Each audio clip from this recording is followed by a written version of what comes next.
Sveiki, mėly bičiuliai, su jumis sveikinasi Jaunimo naujienos. Noriu padėkoti visiems, kas prenumeruoja kanalą, pasidalina vaizdo įrašais, juos pakomentuoja ir paspaudžia patinka, nes tai yra didžiausias paskatinimas kurti toliau.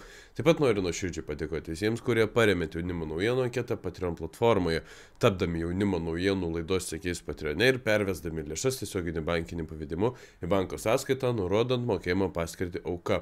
Nuorodos, kur galime prisidėti finansiškai prie laidų kūrimo, paliksiu vaizdo įrašo aprašyme ir komentaruose. Seimas ketvirtadienį po pateikimo pritarė naujam nekilnojamojo turto mokesčio variantui, po to, kai ankstesniam siūlymui šią savaitę pritrūko parlamentarų palaikymo. Finansų ministerija dabar siūlo nustatyti ne mažesnį nei 10 000 eurų neapmokestinamą į dydį pagrindiniam būstui ir 50 000 eurų grindis antram ir kitam būstui. Tam jau pritarė vyriausybė. Pasiklausykime Seimo nario Rimo Jankūno Seime kalbos, svarstant šį įstatymą. 1948 metų gegužės 22 dieną Sovietų Sąjungos vidaus reikalų ministerija MVD pradėjo operaciją Vesna. Operacija truko 4 metus ir jos metu gyvenamojo būsto neteko apie 40 000 žmonių Lietuvoje. Jie buvo ištremti. Turbūt simboliška, kad šiandien, lygiai po 77 metų, mes pradedame akciją, kurios metu irgi kažkiek Lietuvos žmonių neteks namų.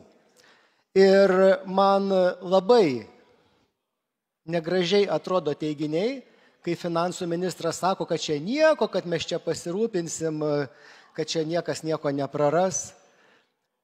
Tai gerbėmieji, mes neturtingų žmonių sąskaitą sprendžiame turtingųjų problemas. Jau vyriausybė aiškiai pripažino, kad šios vadinamos reformos dėka turtingieji, tai yra turintis nekilnojamo turto už 1 milijoną, už 3 milijonus, mokės 2, o tai ir daugiau kartų mažiau, negu būtų mokėję be šios reformos. Iš kur tie pinigai atsiras?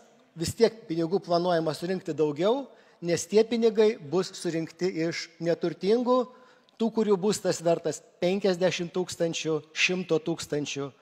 Tai aš dabar prašau visų, kurie už šitą nesąmonę balsuos, man paaiškinti, ką pasakyti rinkėjai, kurią sutikau Gedimino prospekte ir kuri verkdama pasakojo, kad jinai gauna pensijos 440 eurų per mėnesį.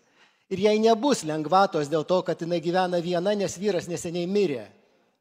Ji pirmiausiai susimoka mokesčius, nusiperka vaistus ir paskui žiūri, ką jai daryti, kaip jai išgyventi likusį laiką. Namuose 14 laipsnių šilumos.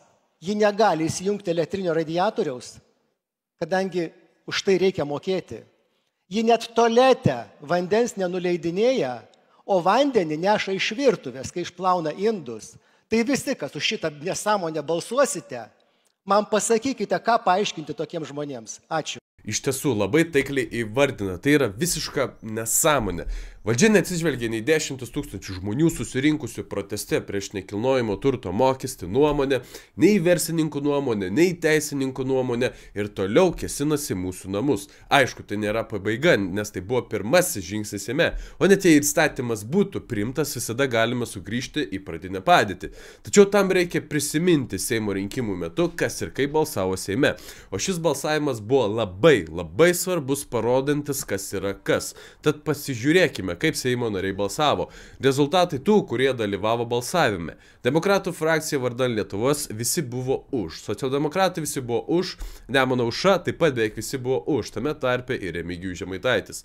Va tai ir reikia prisiminti per rinkimus. Kita svarbi naujiena. Vilniaus miesto apylinkės teismas ketvirtadienį baigė nagrinėti 2021 metų vadinamosios riaušių prie Seimo bylą.